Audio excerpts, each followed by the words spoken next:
The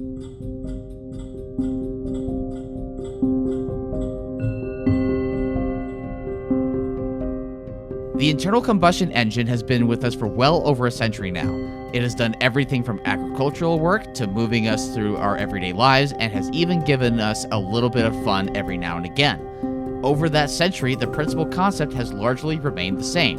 It has been redesigned, rethought, re-engineered, and reimagined time and time again. There are dozens of different mechanical iterations that are designed to turn petrol into noise and raw power, but some are a little more interesting than others. This is a standard inline 4-cylinder engine, by far the most popular design in everyday passenger cars these days. And this is a V6, splitting two banks of 3 cylinders in a V formation. These are both very different in design, as you can see, but at one point in time, some crazed Italian engineers at Lancia decided to do the impossible: combine the two engine types into one. And thus the first production narrow-angle V engine was born. It offsets the cylinders by about 10 to 20 degrees instead of the typical 60 to 90 degrees, allowing the use of only one head for 2 banks of cylinders in a zigzag formation, and in the process making the engine compact, powerful, and naturally a bit more complicated to engineer. Lancia used this style of engine from 1922 all the way to 1976 in quite a few of their models, with the 50-year lifespan of their engine coming to a halt with the Fulvia. Let's fast forward a decade and a half to Germany, and specifically in the skunk works of the Volkswagen Auto Group. Deep in the bowels of the engineering department, there seemed to have been a desire to eke out every ounce of power from their smaller cars. With no room to fit a traditional V engine, a very unique solution was needed. They took inspiration from the concept pioneered by the Italians, added a couple of more cylinders for power measures, and shoehorned it in the B3 Passat and Corrado coupe, and thus, a legend was born: the VR6. The name in and of itself is derived from V engine, pretty obvious, and R, Reihenmotor, for inline motor, were combined with the cylinder count to immortalize this engine, VR6. During its lifetime, it made its home in VW Golfs while residing in Porsche Cayennes, the original Audi TT, and a plethora of others. But in the middle of all of that, there were a couple of cars that not only included this engine, but took it on as their identity. These are the R32s. So you've got a little bit of everything here. A 3.2-liter VR6 for power, Haldex all-wheel drive for grip, and a decently modified Golf chassis for dynamics. All the boxes checked. But what on earth compelled Volkswagen to take their iconic Golf hatchback and their most unique engine at the time and combine them? And that's why we're here. Hi, Gavin. Hey, Justin. So, I think, I think I'm gonna go drive a thing. And then after you do that, I'll also go drive a thing. I'm gonna take this one. You jump in the red car, I'll jump in the white car. Okay. And then we'll kind of see which one we like more. You know what I've heard is really cool is VR6s. Those are cool, which is what both of these are. And all-wheel drive. They're Haldex, so should be good for like a twisty road of some kind, maybe? Let's find out.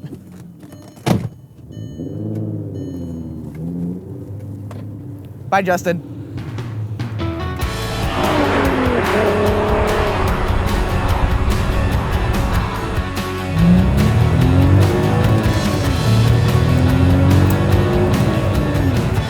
You know, there's something so glorious about when the trumpets just enter in to this beautiful symphony of a motor. This Mk4 R32, especially in this bright, brash red, tornado red specifically, just speaks to me. It speaks volumes. This was a lot of things for Volkswagen at the time. This was, everywhere else in the world except for the States. This was the introduction of DSG. This was a special edition Volkswagen above the GTI that took it and stretched its proportions, gave it 18-inch wheels, and took their previous 2.8-liter VR6 motor, bored it out to 3.2 liters, originally to go in the Beetle RSI everywhere else in the world, and then dropped it in this with a pretty damn good 6-speed manual, all things considered, compared to modern Volkswagen manuals, and just cranked everything up just enough. But it's not too much. This wasn't cranking things to 11. This wasn't Spinal Tap. This was simply taking what was already a good 6 or 7 tenths dailyable car and turning it from 7 to 8. Just enough to give you that little bit more fun that you can downshift. And it just sings well, shifts well, responds.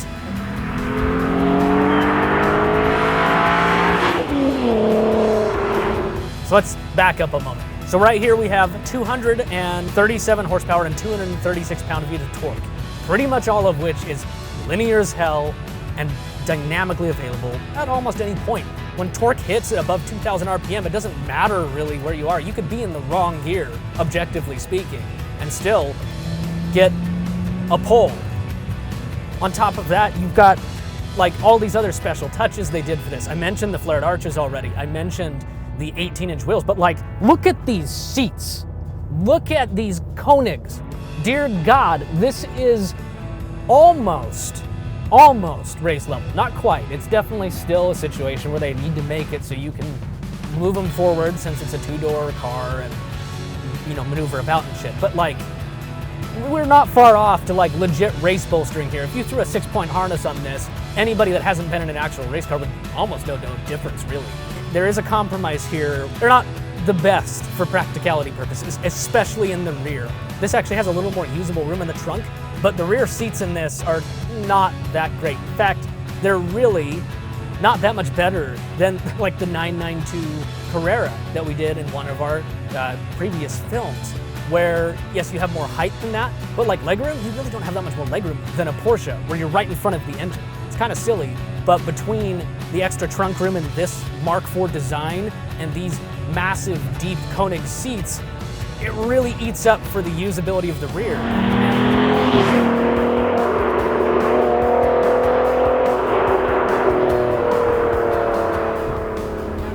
Even this particular car, having done damn near 180,000 miles, feels pretty good.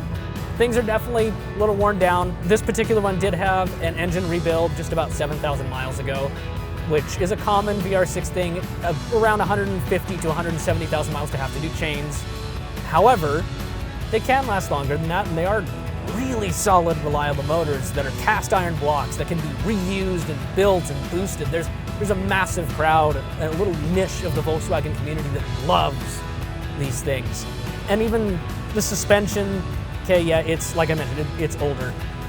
It definitely is showing its age. I have no doubt that if you spent a couple grand on this and even just went through and put stock components on this thing, it would reawaken, you know, the gods of this thing and make it back to its former glory. Because even now, at this age, it still feels amazingly dynamic. Pair that with the fact that in this, we still have lovely hydraulic steering. As a little side note, this really was the last of a lot of things from Volkswagen, right? Again, this was kind of the pairing of an old engine, 6-speed manual, and really the last of their generations of cars that had like a hydraulic steering rack. I keep wanting to say manual, it's not manual, but it feels manual compared to the electronic ones. The electronic ones, you can tell a sense of that the car is doing something for you, whereas in this, you're doing something to the car, is really how it feels through the steering wheel. It talks to you very well for a front-wheel drive car. Front-wheel drive cars do have a tradition of having some feel, but that feel is dampened quite often by the power that's also driving those wheels. That takes away from the, again, purposeness of your turn-in when you're flicking it left and maybe giving it a little bit of throttle. Something else is going on with those wheels that the steering wheel's not controlling, aka the engine applying throttle, and that can take away from the feel, but this actually does a very good job of not taking that away from you. But there's no doubt that like this is a lot more hardcore. You even see it in the rear camber of this thing. We have a suspicion that not only are the rear wheels cambered in a little bit by about 2 degrees or so, but they're also probably a little toe in as well, clearly for handling purposes.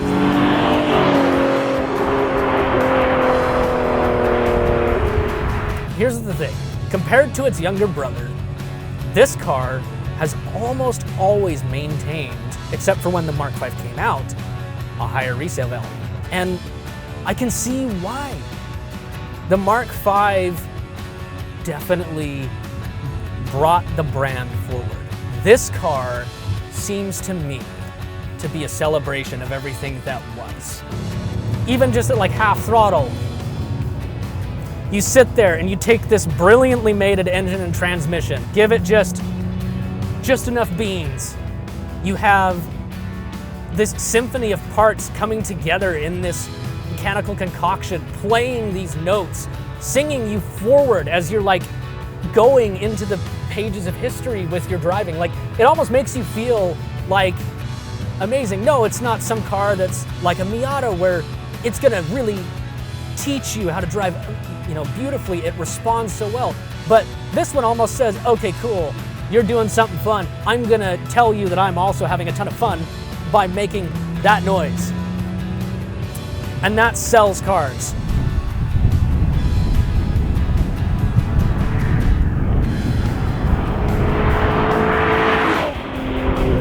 The thing is, we're at a point now where a lot of the things that make a car like this great from an enthusiast and driver perspective are naturally going to be going away as we iron out the kinks to move technology forward.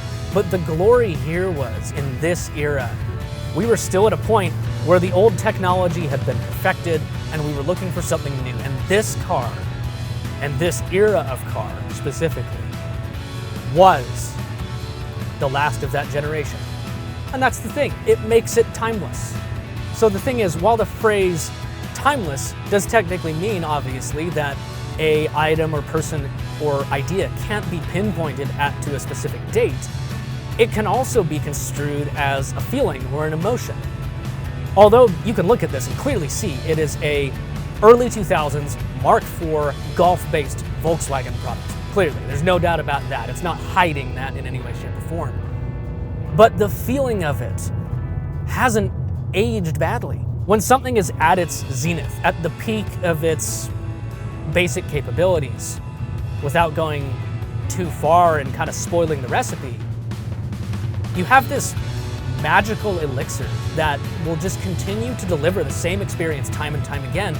And because those components, namely a manual and a VR6 and this Haldex elbow drive and this suspension setup with the 18s and all that, since all these things weren't necessarily completely cutting edge at the time and were just more or less, from Volkswagen's standpoint, already perfected and done, there's nothing to change. In 2022, this thing still drives like a fantastic manual car with fantastic steering. The recipe is repeated over and over, and the illusion isn't broken. The magic is still there. This is not only affordable and attainable, this is dreamable.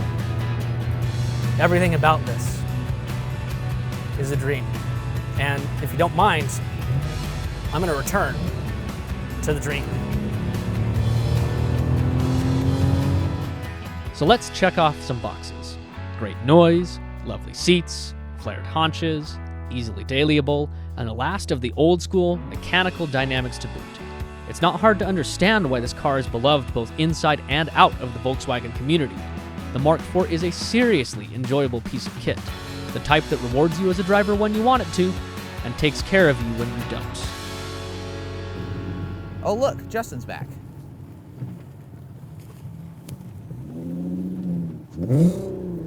It does sound good. It does sound good. All right, how was it? This, oh my God. That is really good. Yeah. There is something about like this era of Volkswagen, Uh-huh.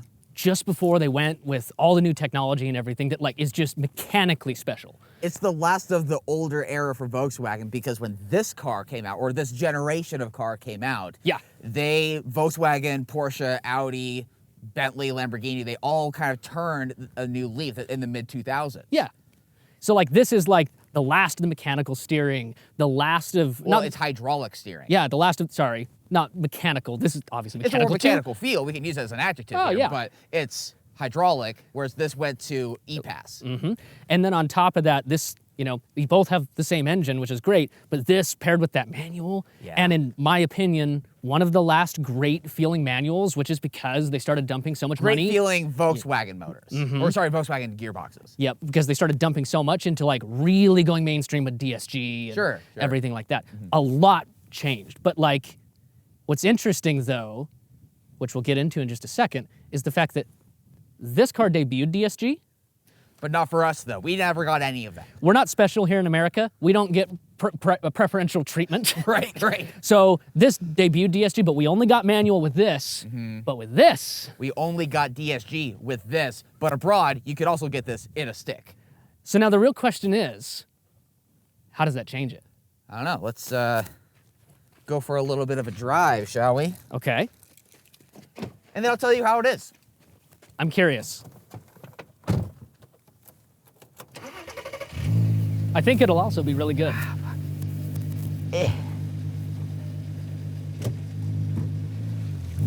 Bye-bye.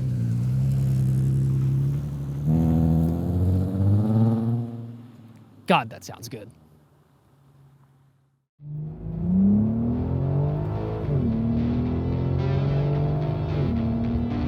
Hello and welcome to the 2008 Mk5 R32. This car has a 3.2 liter VR6. It makes 247 horsepower and 236 pound-feet of torque. The car weighs 3,400 pounds.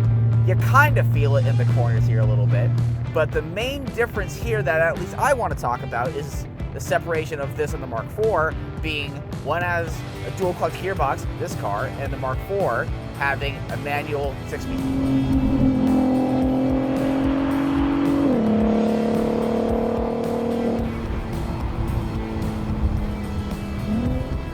Engine is incredibly linear and even more incredibly responsive.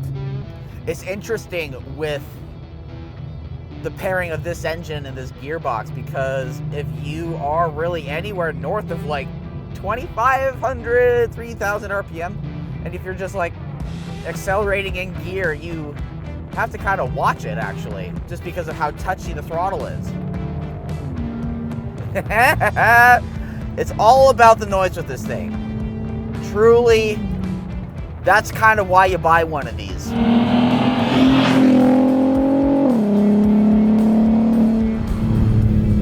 So the good, the bad, and the ugly. Let's talk about them. The good things. The dual clutch can be responsive. The paddles can be responsive when you are in kind of the right time and place. Comparing it to, other automatics and other automatic products. You don't get slip from like a torque converter. You're locked in gear and you don't lose as much power and the shifts are quick and that's great. The shifts can be quick.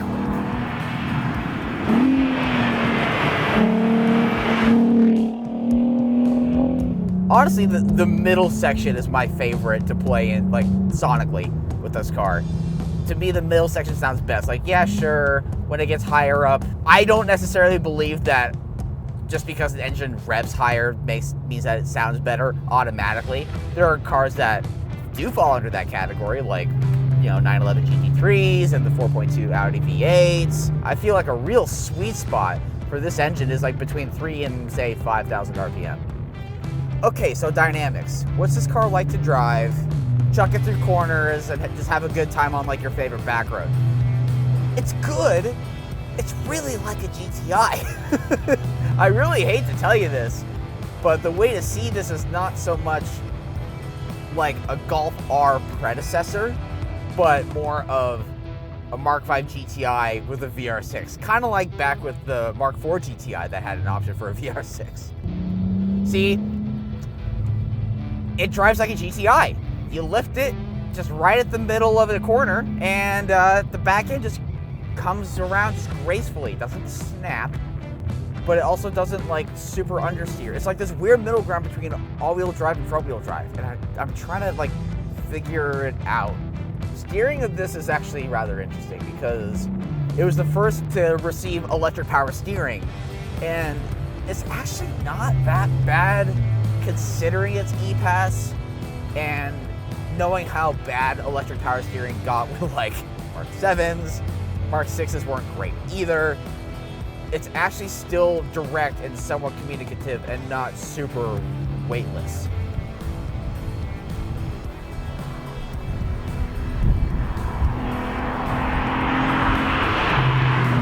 So, the bad. The dual clutch also falls under this category because when this came out in 2008, dual clutches were quite a new technology. Porsche hadn't even come out with PDK at that point. You had to wait another year. When a brand tries to be cutting edge, doesn't matter on the brand, doesn't matter on the industry, it doesn't really matter what. Most things, generally, when they try to be so cutting edge, they don't age well because they're trying so hard to be pushing to the next chapter that it ultimately won't get to what the next chapter actually is. So, one of the good things about this car, even though I want to cover the ugly, is the DSG. The DSG, when this came out, was so cutting edge because, as far as I know, and if you're in the comments and if you know better, if there is a dual clutch that a US market car got before this, like the Mark 5 chassis of Volkswagens, let me know. But this was the first one as far as I know. And so, early technology that is attempting to be cutting edge might be cutting edge when it comes out, but just after it does, it is immediately outdated and it just has a timestamp on it of like, this is a product from this era. And the early dual clutch gearboxes absolutely fall under that category. So compared to dual clutches of the year 2022, compared to 2008, there's a huge difference. There is a lack of refinement when you are at cruising speeds or half throttle and you want to downshift a gear, or if you are mid-throttle and if you just want to upshift a gear and you're driving the car like a manual but you're just kind of cruising and trundling along, it will slip, it will kind of trip over its own feet. When you're all the way in it, like this, like if throttle's planted, and if you're on brakes, the throttle blips really well, the upshifts crack off really nicely, and that's fine. But when you're, say, driving more slowly, at say third gear, that was a 1, 2, and so really that shows how much of a 14-year-old product this is. If you go back to other technology like iPods from 14 years ago, you can clearly tell it's a product of a different era.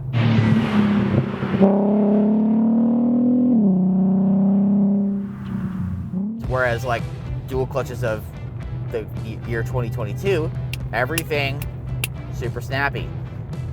And after these S-curves, I'm going to get on it and show you, actually I'll get on it from drive. We're just in drive right now, probably 5th or 6th gear, 2000 RPM. Coming up to a straight, I'm gonna jump on it. So actually that's pretty bad. That's actually pretty good. So of course, because the camera's rolling and you're watching, the car actually did well. the consistency. Let's see if I can maybe try to replicate it again.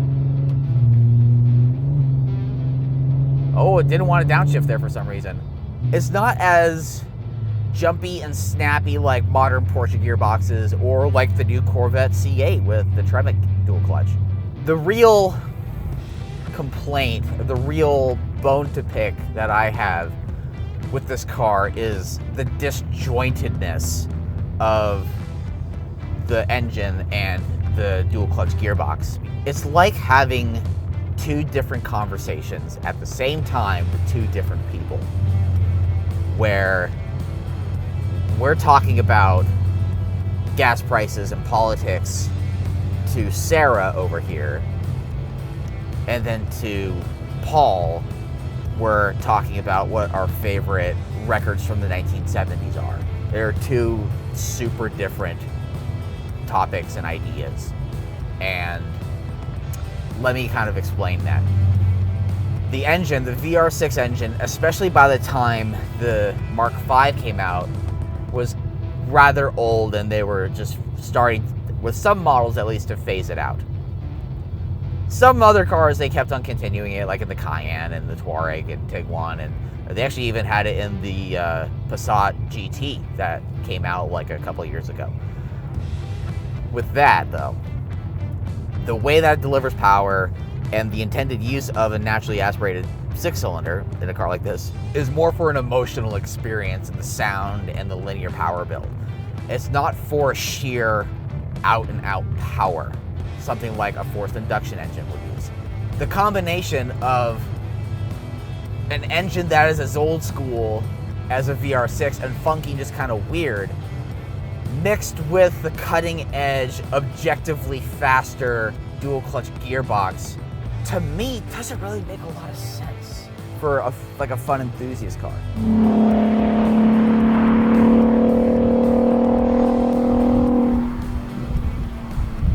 So the recipe, or at least the outcome of the recipe, to me seems a little disjointed and a little more awkward and kludgy, and just kind of unnecessarily busy compared to just a 6-speed manual in the Mk4 VR6.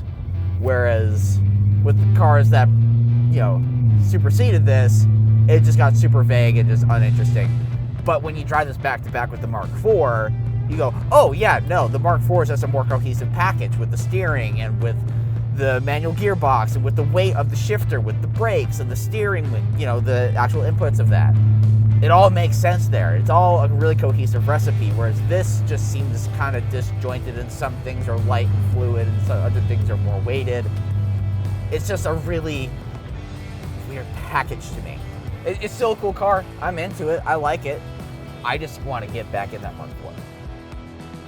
All right. I know. I did kind of drag this car through the mud a bit, but there is good reason for that, okay? Hear me out. Both to the car's benefit and to its detriment, so much of its personality is involved with the VR6 engine. The unfortunate fact that the VR6 being so smooth and so effortless, paired with, frankly, a rather clunky piece of machinery that was the first generation of DSG from Volkswagen, really killed the vibe. And knowing how good the Mk4 is, all I wanted to do was just drive that car instead. It's not that the Mk5 R32 is a bad car. It really isn't. It just felt like too much of a step back.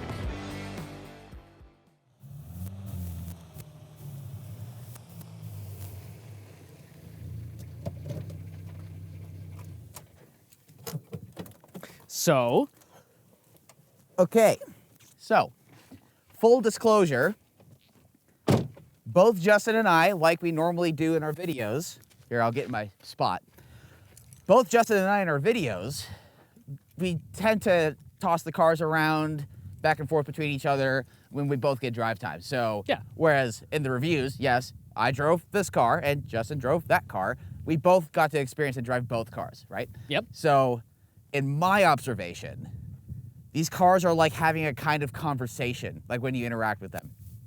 The red car feels like you're playing a game of two-person telephone, where the person that you're telling the thing to, they're going to get the idea, and then they're going to tell the next person, and then it's pretty much, that idea is pretty much intact. it's cohesive. Sure. Yeah. This car is like having two different conversations with two different people at the same time. The DSG is interesting because this car was made, I actually looked at the date, February of 2008. Okay, yeah. Okay, that is 14 years ago. Wow. Makes me feel old. You're telling me. I know. So, with that said, it is of the early crop of dual clutch gearbox, whether it be from Volkswagen Audi Group, whether it be from BMW. Still a little bugs to iron out, because it's, again, still It's the first run, yeah. very early. Yeah. Yeah, just like any emerging technology, when you get the emerging technology. So here's Yeah. but that's the problem. Because you have the red car, it's old school with the fact that it's a manual, you have hydraulic steering, you have this naturally aspirated 6-cylinder, we'll call it for now. Yep. Recipe, whereas with this, you still have that same engine, you have a revised all-wheel drive system, and then you have the transmission that is trying so hard to be cutting edge. So yeah, with this car, they with the DSG and even with the whole design, they were really trying to push the brand forward, because, Right. as you said, this was clearly the peak, quote unquote, of their older technology. It was the last chapter, whereas this is the start of a new chapter for everything Volkswagen Audi brand. And I think that time-stamped this car at the pinnacle of, well, in our era, 2004, but they came out a couple years earlier than the rest of the world. Sure. As the zenith of mid 90s Volkswagen technology peaking in the early 2000s with this beautiful engine, beautiful gearbox, and just really kind of a swan song of sending off some of this old technology, because it didn't disappear at this point, but it started to become so much less prevalent once DSG took over. Mark V was like a vast departure in many ways. We've already mentioned like electric versus hydraulic steering. Right. In these two cars specifically, the way we got them here in the States, DSG versus manual, although you could get that in manual and this in DSG elsewhere. But not here. But not here. And even just the design change. Like, this looks closer to a Mark III in, like, design iteration than this car looks to the Mark V. Oh, yeah, for sure. Huge departure. Yeah. In almost every way. Yeah. And the one thing that the two cars really share is simply the engine. Yep. And the Haldex. So like taking all that technology into account, and your analogy of the conversations that you have with the components of these cars. Right. This car is a little bit chaotic in like the things don't quite line up perfectly, and you're clearly, as you said, having two different conversations at the same time. This car feels like a symphony. It feels like you're sitting in a Bravenel hall listening to Bach being played in all of its glory. Like, there are multiple components that are obviously creating a whole, but that whole is cohesive. Whereas this is like dropping a tab of acid at a Dead & Company show. And John Mayer's a shredding and you're hearing colors. And you're like, oh my God, it's so cool, dude. There's so much going on and it's amazing. There's a lot going on. And especially, again, in the time of 2008, like, that's probably how somebody felt. It's like, whoa, it's fast and it's in a Golf. It's in a Golf. Like, this isn't a Porsche. This isn't PDK. No. This is in a Golf, a family hatchback. Granted, how much were these when they were new? They're probably the equivalent of like 45 grand, probably. 43.8, 44. I mean, basically the price of a new Golf R. Think about it. Which is yeah, because the new Mark 8 GTI fully loaded is like 42 now. So the base price of a new Golf R. Like, yeah. There's not a whole lot of reasons to buy a new Mark 8 GTI. You should actually buy just a Mark 4 R32 and just be done with it. Yeah, especially like, for a good example, 10 to 20K, shit boxes are below 10. The real trashed ones. No, like a driver quality good one. I mean, this one, like, the paint isn't ideal, but it's a driver. Mm-hmm. This is 180-ish thousand miles. 179,650. So it's up there. Yeah, but I mean, it drives great. Yep. That's awesome. This one, in context, 4 years newer, is at 140K. They're about the same miles per year that these cars have done, and probably about the mileage you'd find them. Probably, yeah. And so I feel like we've gotten a good breadth of like where these cars are at today. Right. And I had driven both these cars before today, actually. Mm-hmm. And I had some experience. I actually drove our good buddy Jordan. I drove his black Mk4 R32 that had 192,000 miles on it. But I didn't really it didn't resonate with me that much. Yeah. It didn't click. And this experience here, even though when I drove Jordan's, it was in East Canyon, it was like a great road. I didn't really click with it as much as I have with that red car. I think a lot of it has to do with, Jordan's was, I would say, a little more tired than this one probably. It felt more mechanically tired. This one was lucky enough to have had a full engine rebuild done at one point. 7,000 miles ago. Yep. And that definitely helps its favor. And its only modification is a stage 2 clutch. Other than that, this thing is stock as stock as stock. Which is not bad. Like, the clutch isn't bad for a stage 2. No, it's a nice dailyable clutch. Yeah. But I think that's definitely helped this shine through a little more, because I think it would feel a lot more tired if those things were not done. For sure. And this, just for full disclosure, has an exhaust. It has this beautiful little surround body kit. Mm-hmm. And it has the Koenig wheels. Yep. More or less everything is kind of like an OEM plus, and it has the Euro factory taillights. But those are pretty cool, actually. They're pretty fucking cool. But like the actual mechanical bits of this are still stock.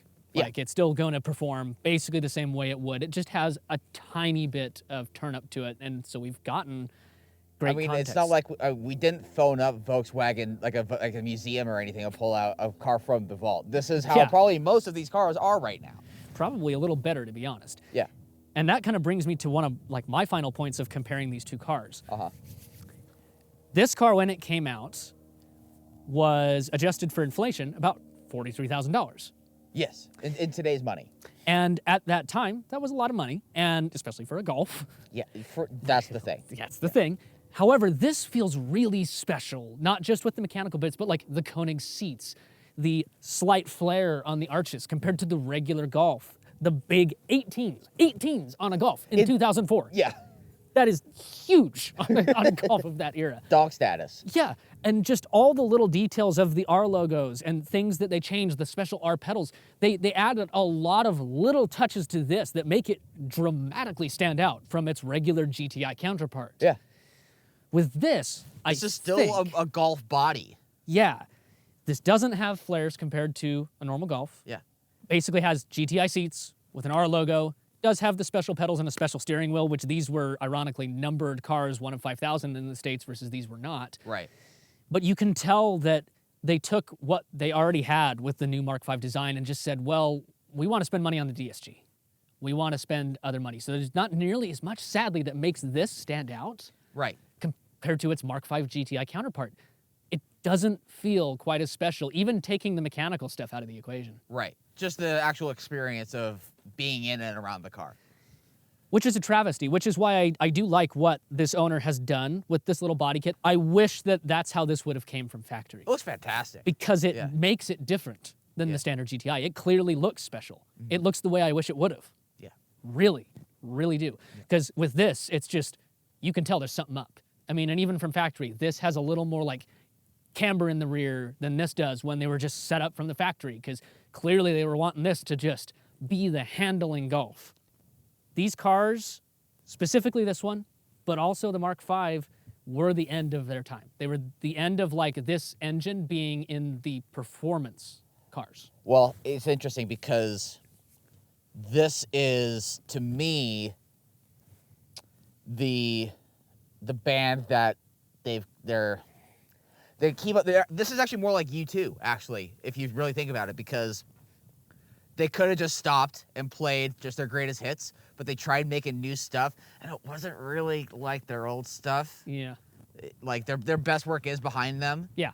Whereas that's more like Led Zeppelin, where they stopped. They didn't really try to beat or drag a dead horse. They stopped at the pinnacle, more or less. They stopped when we know we've done enough. And at least in this case, we've lost a member. Right. We don't want to ruin the legacy.